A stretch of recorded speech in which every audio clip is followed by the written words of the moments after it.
So let's do this like this. Back up. So The just question is, who do you want to be when you expect people to work on? Because if there was, if there was somebody else, and God was even thinking about you when He did not answer Jesus. So it's possible God is even thinking about somebody else when He did not answer you. Hi hi guys, guys. welcome back to this channel. It's been a long time. Yes, we Yeah, know. like we Yes, we really know. missed you guys. And we've missed you guys really. Thank you for always, some people have asked what's going on. We've not seen Yes. videos and all of that, right? Checking on us Checking and on trying us, to find yeah. out what happened. Don't worry, Probably you you get the find out. gist. But yeah, happy new month. Good to see you again. And then we are back. We're really back. Okay, so today we're gonna be talking about a disappointment of unanswered prayers. When you have prayed, you have said, Alaba Shadabara, I receive, I declare, I get it, I own it, I pull down, I mount up. And when you are done, one you normally see. There's which one one? you normally see. What's that one? There's a playful one you see, like when you want to speak in tongues. Yeah, I'm not going there this morning. Yeah, I'm going So they will sue me for license, copyright. So you do all of those things and you don't get answers. You feel like, what is God trying to do with me here? Say, ask and you shall receive. And then I've asked now, I'm not receiving anything. What's up? There is a level of disappointment that comes to you as believers, and you feel like God is abandoning you. He's not just trying to turn the deaf ears to your prayers. So how do you deal with this? How do you navigate this process? So, that's all we're going to be talking about, sharing our perspective, and then probably, we hope that counsel comes out of here. Amen. But before we get into that, take a look at this video here. So I just woke up this morning and I woke up with a bump on my eyes. It's been so painful. It's been bringing out, it's making me tear up, like very discomforting. I tried not to rub it to my veins. I even showing. See, I try not to rub it. I just try to like ignore it, but because of the amount of tears coming out from there, you can see my eyes already red. And we're just about to have a worship session at home. I have a strong conviction that I'm going to get healed of this boy. I refuse to call it my boy. That was me a few weeks ago. What had happened was I woke up and I found out that this part of my eye was feeling funny initially. It was like, what's going on? What's going on? After some hours, I started feeling like as if boy wants to come. So I started, when you say, let me kill it before manifestation. I started speaking, praying, and all that. I rubbed ointment on it and all the things I thought I could do. I slept that night, and by the next morning when I woke up, it had become bigger. That was day 2 of having the boy. By this time, it was becoming very discomforting. Many times I had to close my eyes like this just to make sure that I don't feel the pain. Because once my eyes are open, it starts bringing tears. And if you remember those days now, it was just a lot. Like it even affected my work and all that.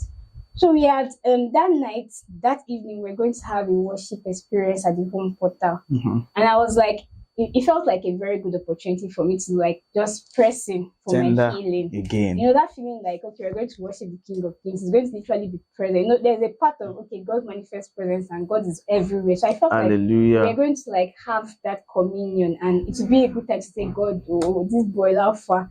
So I was going into that meeting with a lot of expectation. I was really, really convinced that I would come back and share the testimony of my boy is gone, like maybe by the next morning. And that's what made me record that video. Guess what? Newsflash. What happened the next day, babe? So we had the worship experience. It's funny now, but it wasn't funny that time. As far as the boy was looking, that boy was dead. He had the worship experience, and to my disappointment, of course, I was not expecting just a sudden, or just touch my eye, the boy had disappeared. I was expecting to be like, even if it was going to be gradual, even if it was going to be a gradual experience, right? The point was, let it get better after that time. I slept, and by the next morning, I don't even know if I took a picture because maybe I was just so disappointed that pictures never even come into my head. I woke up and the boy was bigger. I was literally struggling to open my eyes. Like this was how most of the day this eye was shut, so it was just this eye I was opening at the time.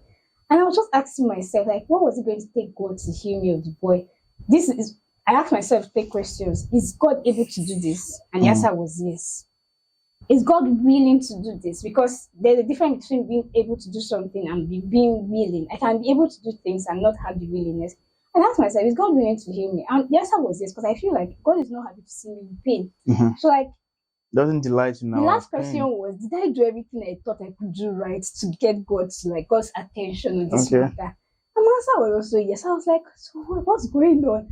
So I experienced the pain of the body for another few days. It now took like maybe it was at the end of that week and I started experiencing some level of ease. Mhm. In my head, I still feel like God healed me.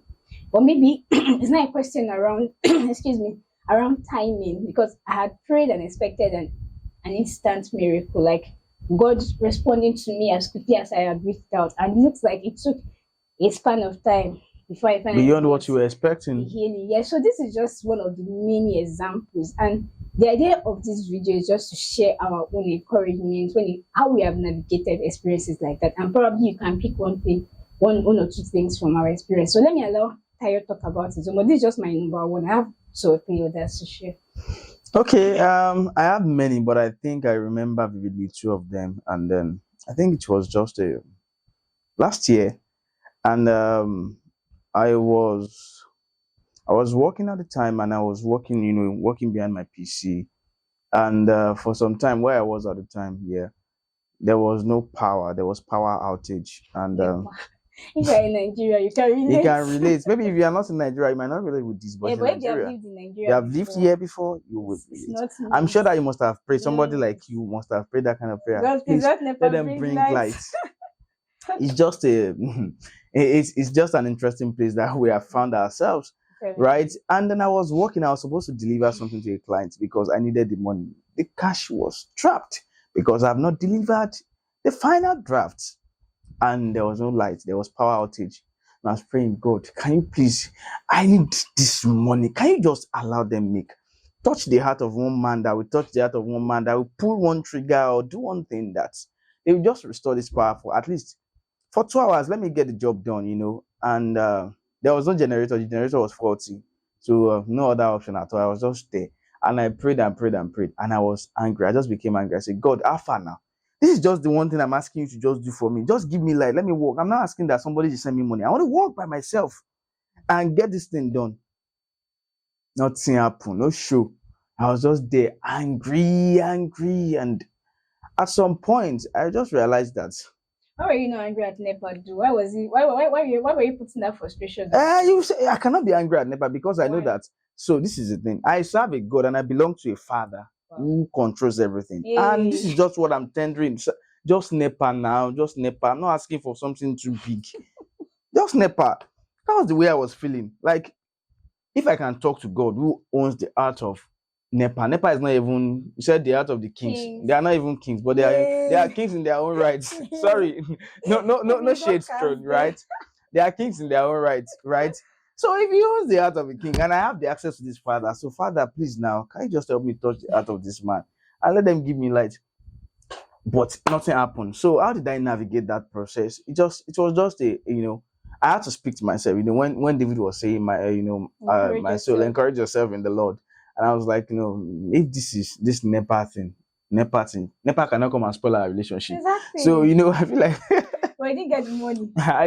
I did not get that thing. So one thing that God does usually that I've noticed sometimes is using these things to test our patience and just to know that do you really want me or you want things that I'm able to give, right? So at the end of the day, what matters most is who you are to him. Even if he doesn't give me that thing, is he really still going to be God?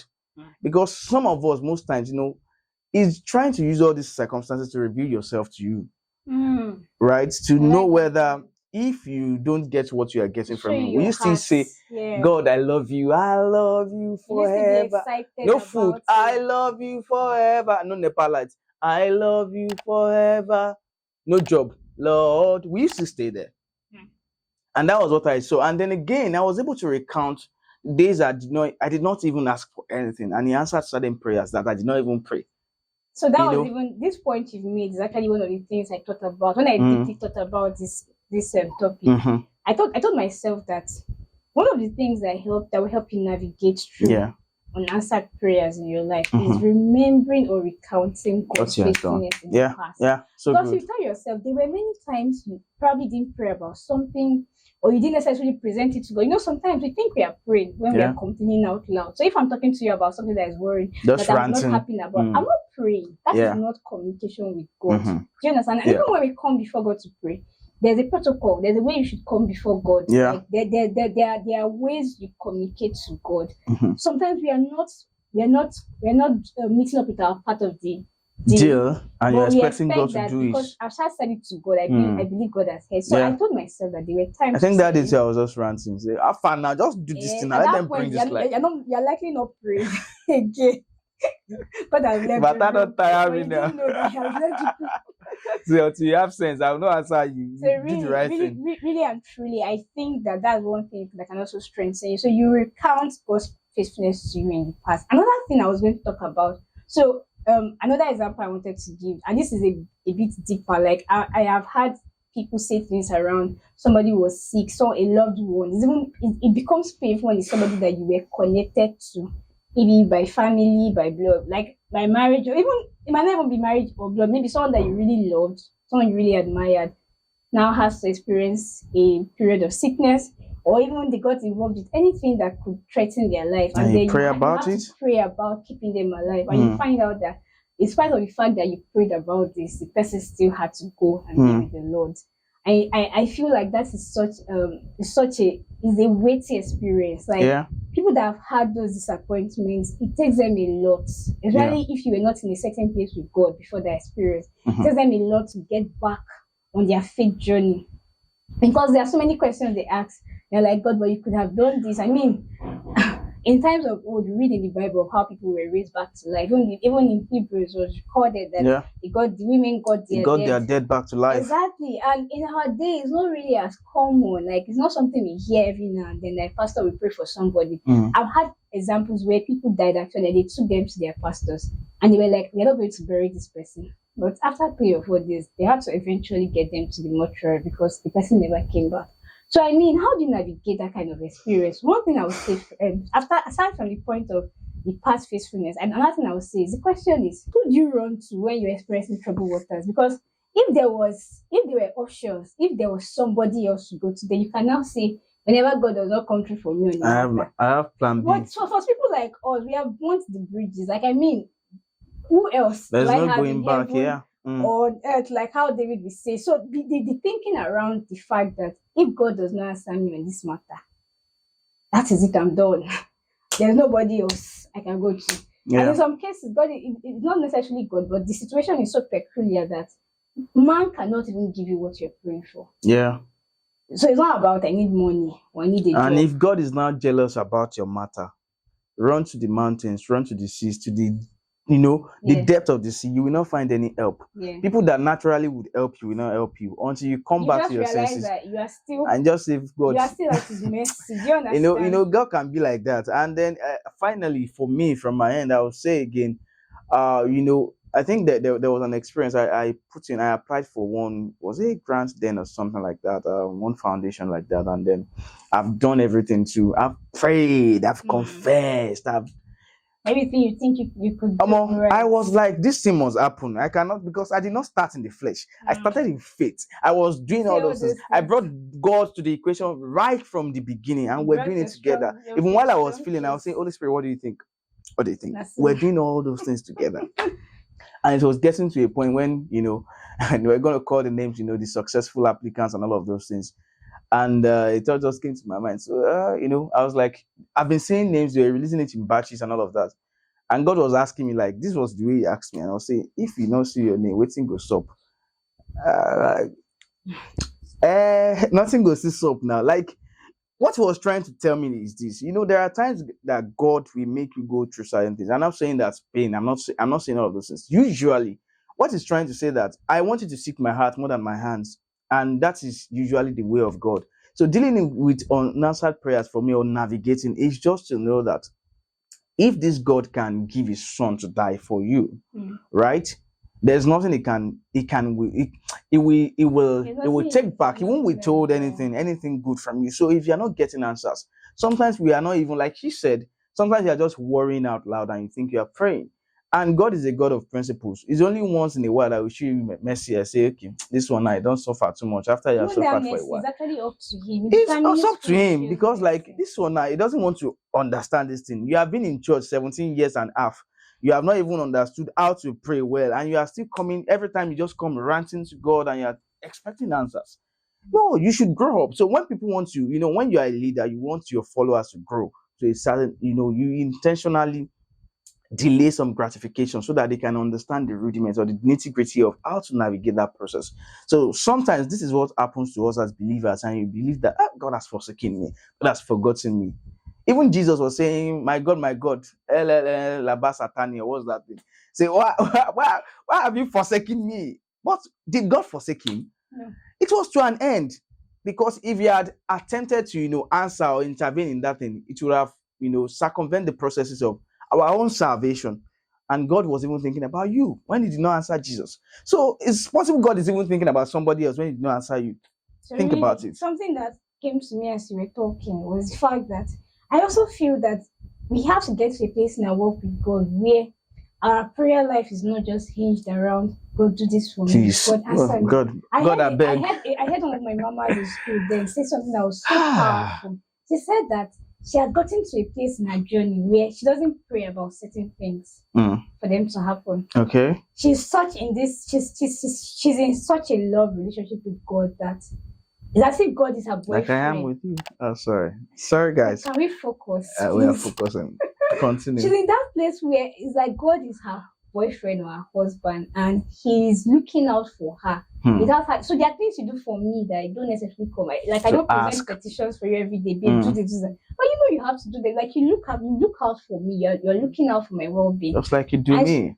And she was saying that experience is more beautiful than coming to God and saying, God, I need the job. God, like just seek, like how the Bible talks about seek first the kingdom. So she's just about what God is telling her to do, about purpose. And of course, there are some things that she needs, but she just feels like God got me.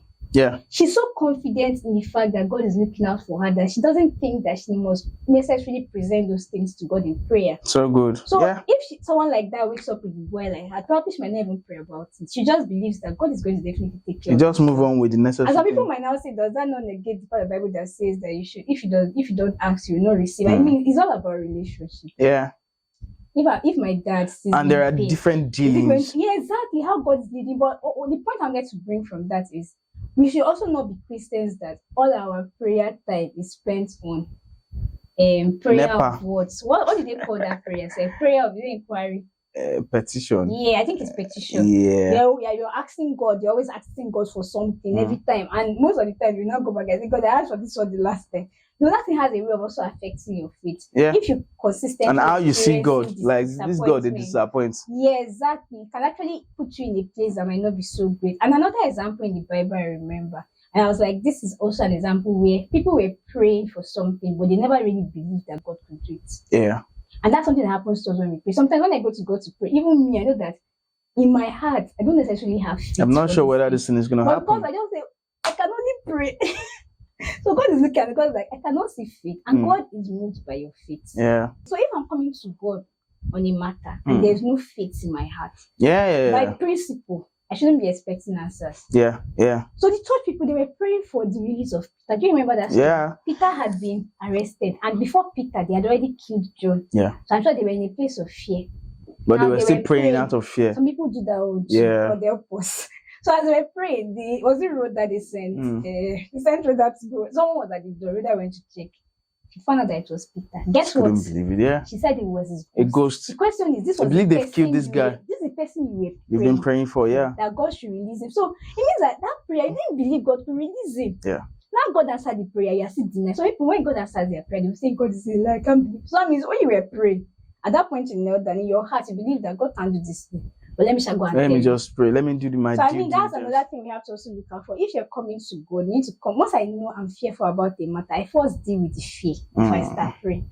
So I know that as I'm praying that prayer, is mixed with the packaging of the prayer is not faith, it's fear that is packaged. So as I'm praying, I can tell that this if you know they passed the ceiling because there's no faith anywhere here. So that's another thing I wanted to also mention. So layering on this conversation around praying right or praying wrong, like when I talked about the fear thing, I also feel that sometimes, apart from our motives being wrong when we come to pray, because the reason we are going in this direction is we look at the end result and say God didn't answer the prayer. But the question is the process from the time you thought about praying to the time when you prayed, and even after the prayer, there's a lot to look at in that span of time. Yeah. And you could see that there were areas where you yourself you were not working in line with principle. So it's not really on God.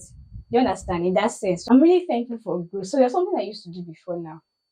The moment I need something from somebody, or no, let me put it in a clear term. So, for example, I had a transaction with Tayo, and we had an agreement, and he was supposed to pay. A good example is when I was leaving Calabar, because let me never talk like it's something far-fetched. I was giving out my house, the house I had rented. I had not spent the full 12 months. So I already spoken to the landlord that, somebody will take over and all that. But he was almost just, he had paid me for the year. Go and sort out that one. Whoever it is.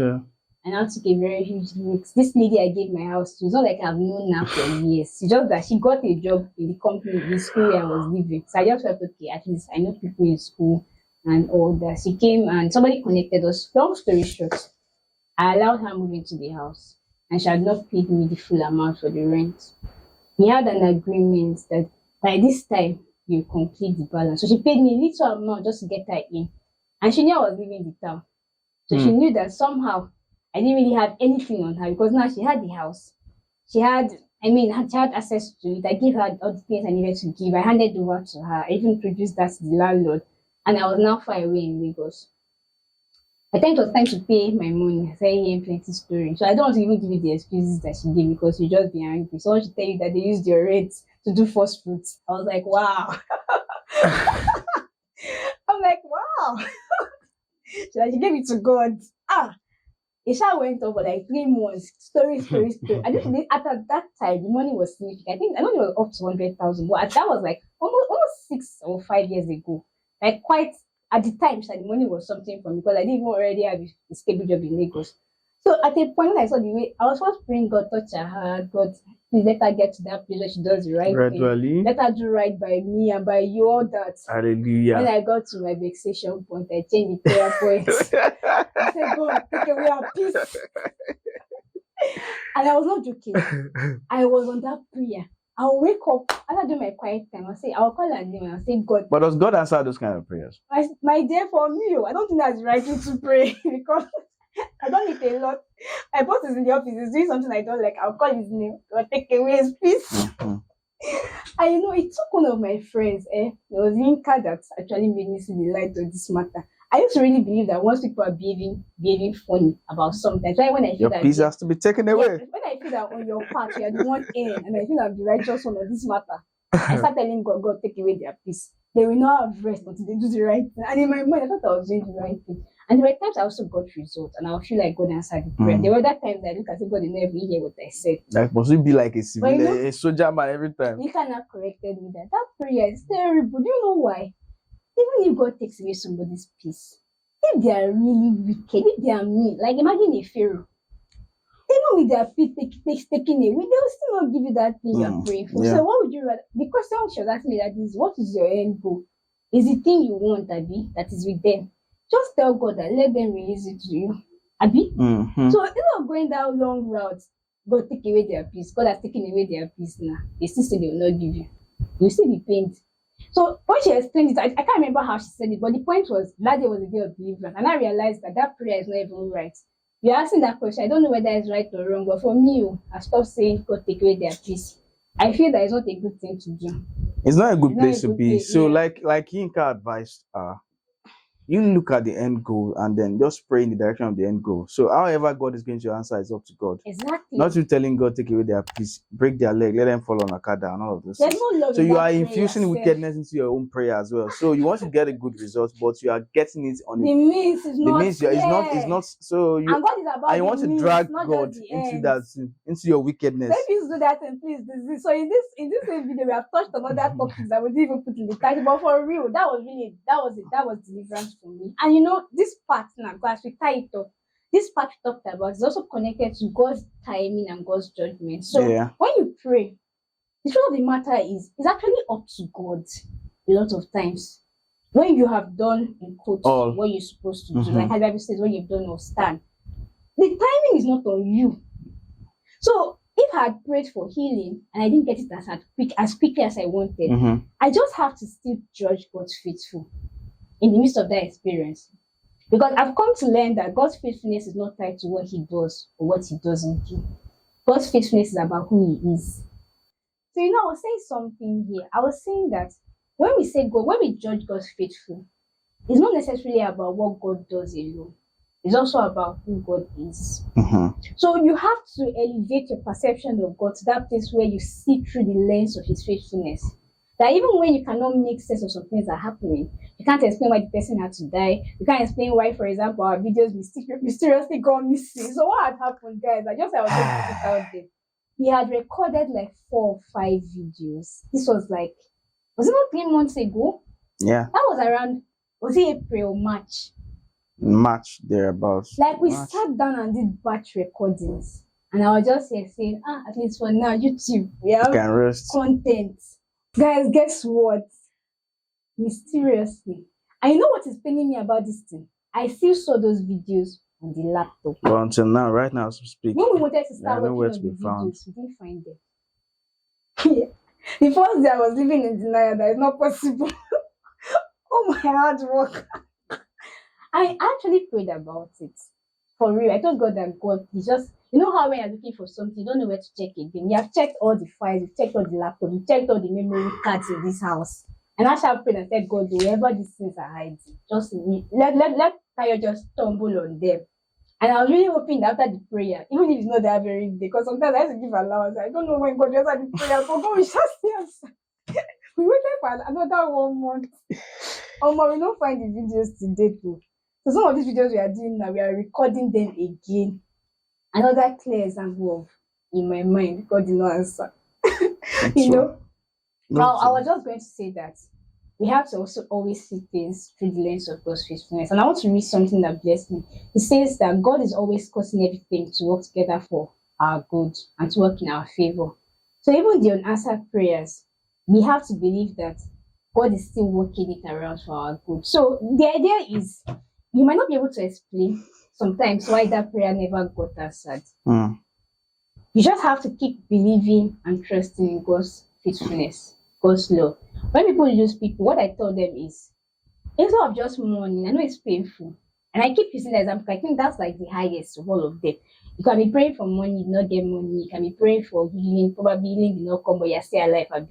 Once somebody dies, that's like extreme. Because the person is no longer in this earth realm. And like, this is death, right? But you know, I always tell some people something that when somebody passes on, as much as you may be grieving, one of the things I like to do in that moment is also think about their life, think about the impact. And we're not even saying this to just console it, but just for you to see that even in the person's passing, there's still something to say, God, thank you. In all of that drama, you're still grateful for the times you shared with the person. You're still grateful for the impact. Hopefully, they made impact when they were on earth. For someone that was saved, you're grateful that they gave their lives to Christ. You know, so you know you have to always find a way of seeing God's faithfulness in unseemingly what's the word? Unfaithful circumstances. Like even when this thing is not adding up, Unpalatable. yes, like see Paul, for example, he went to God and prayed about it. What did God tell him? So he said, "My grace is sufficient for you." So guys, it wasn't just God that move put on. it there, Yeah. or God was carrying him through, and that's something that I think God also does a lot of. Sometimes it is to grow you. It is to groom you, to mature you, to kill some things in you. Some things in like you. what you were saying. Yeah, just to show you, like, oh God, you are just following me. if I don't give you, somebody says sometimes we use God and we think we are serving God. We are just here to use God. Like I know Like a that this credit God, card. yes, this God. I will dance for him today. I will Because you sing know that for you're going to ask I for will something. yes now. And then at the end of the day, God, Alpha, I need this song. When are you going to do it? Mm. And it does it when That's you so are growing up. mechanical. When you are about to get to a point, God will say, oh God, you have been here for too long. You have Mm. been on this mountain for too long. Grow up. Come up either. And you have, if you have refused to do that, all these prayers can sometimes you just use this kind of mechanism. It has a lot of things, and just say, I won't answer this one. Let me see what you are going to do. And by the time you mess up yourself, you yourself, you know that I actually do not love God. Though. It's because He has been giving me stuff. So it is sometimes because He just wants you to mature. And I think that is from a place of love as well. He wants you to see as He sees. He wants you to understand things as His own principles. And it's just not about give and take. It's about, see, in It's about this the kingdom, process. you don't own anything. God doesn't owe you anything. So, right? Are you sure? He doesn't owe you anything. God Are doesn't you owe you sure? anything. But That's why He's everything Adonai. God has, they say we have it because we are Yes. His sons. Yeah, we have everything He has. But at the same time, people come from the place of entitlement. It's a good thing when you want to, he said, go and dominate, go and possess kingdoms and all of those things. But when you are coming to that same God, so when you are going to the kingdoms, you can go with that in that mindset. But when you are coming to God, you know that this person, if he decides to take everything away, you can't have access to anything. So You're you don't coming come like a steward. you're coming like a Like steward. God. Thank you. That's what I'm trying to say. Because when you said God does not what, I'm like, no. When you are going to the mountains, you talk to the mountains like you own the mountains. Be moved. Be moved. When you are going to nations, you talk to the nations like you know that you own the nations, you have authority. But when you are going to God, you come to God as though you know that you are a steward. He's the one who is giving you the authority. So you don't go to God. When you now, if God decides not to give you the mountain again, and you are speaking to the mountain and say, I want this mountain, I want this one, and you are not getting it. When you go to God, you are not going back to God with that entitlement mentality, even though you know that you have rights. But you submit your right, knowing that your right is still submitted under God's jurisdiction, under His own authority, prerogative. Yeah. Exactly. I like what you're saying. Why I like what you're saying is I remember having a conversation with my mentor recently, and we were just talking about how I felt like you can come to God from this point of view. You have labored for this. So go and get it. Like more like I earned this, I deserve. Do you know what he told me? He said, I will not go on that platform. I'd rather go on the platform of His mercy. I was really touched because this is somebody that I felt if he went to God and he was presenting his strong points, he has a lot of strong points. But he is a wise man. He said, I will go on the grounds of because mercy. At the end of the day, like I said, God has said, yeah, God, yeah, correct. You own everything, ask everything, you shall be given nations and all of those things. When you are coming to the person, you should know, wisdom should tell you that somebody who has given you everything also has the power to take everything. So when you are coming to that person, you don't come with, I know you gave me the right. Now I'm big. I've been taking nations. Now you are saying I want this nation. You don't want to give me. Why? Explain to me why. Why using nations? Because I want to take nations. Actually, I'm gonna take nations. So you say, why are you not giving me? You don't come to that person that way because this person, from the beginning or in the beginning, it was the person who gave it to you. So when you are coming to that person, like, this thing is not clear to me, God, can you please make it clear? I'm enjoying this ride of taking nations. Inquiry mode is even better. It's better. Like, God, show me what I'm This is what this is my own standpoint. Show me myself, show me my heart. When you want to take those places, like I said, it's just simple. He said you can take nations. When you are speaking to nations, speak as a person with authority. You can drag it, you can pull it, you can. But when you are coming to the person who sent you to the nations, you don't come that way. You don't come that way. It's just wisdom. Wow. It's just wisdom. Okay. Let's begin to tie it up. We are tying it. So we have actually gone in different directions on this topic. Just for you to see that when you have unanswered prayers, a lot of things could be responsible for that. So it's not just up to God. Yeah. There could be feelings on your side that you're not paying attention to. It might even be that was never a prayer, like I said today. So you understand. Just rant really, nations. Well, let's say you even did everything you were supposed to do and you still did not get us. So like now, for example, you can see that there are no boys in my eyes. Am I not looking cute? Sweet. So like the price still left, right? But of course it just did not happen in my time, like with the speed I was expecting. But that never meant God wasn't faithful. Yeah. And there have been more life-threatening experiences. After that time, did you pray to God for some things? Yes. Did He answer them? Yes. Okay. And there were things I didn't even pray about. I just see that God does. And those ones even make me, they bring me to my knees because I'm just like, God, you're just so kind. I feel like God is really kind. And even when it feels like this is not making sense, I still say, God, you are kind. Yeah. I'm convinced that God And is that's the kind. best place to be, No, guys. God is Yeah, kind. yeah. God is Make kind. sure, try as much as you can to make sure you are, It to be really in this place like God is is. better for your heart and better for your sanity too. So we hope you've been able to learn a thing or two. And thank you so much for staying around. Yep. We are going to definitely be rolling out more content. Like after the experience we had to go back again. And I know one thing I told myself today, but I was telling God that probably true that God wanted us to say some things that we did not see on those recordings. So that I just try to make the explanations in my head that maybe at this thing gone missing now. Just find a But way yeah, to there was still a judge good God reason why it faithful. happened Just like find a way that. to judge God faithful. So That's the really, best really, place to be. and we have moved on from there. We are fine. You're We fine. redo Yes, the we are fine. videos And thank you again. We are so grateful for you, sticking for the around to love see all and the this love support. and If you're support. not subscribed, kindly do so. Do that, do We'll that, do definitely that. be bringing Juicy more, content, yes, juicy marriage, content, faith, anything that we feel is valuable and beneficial. We definitely happily share. All right, guys, we see you in the next video. Have a wonderful time. Bye. Bye.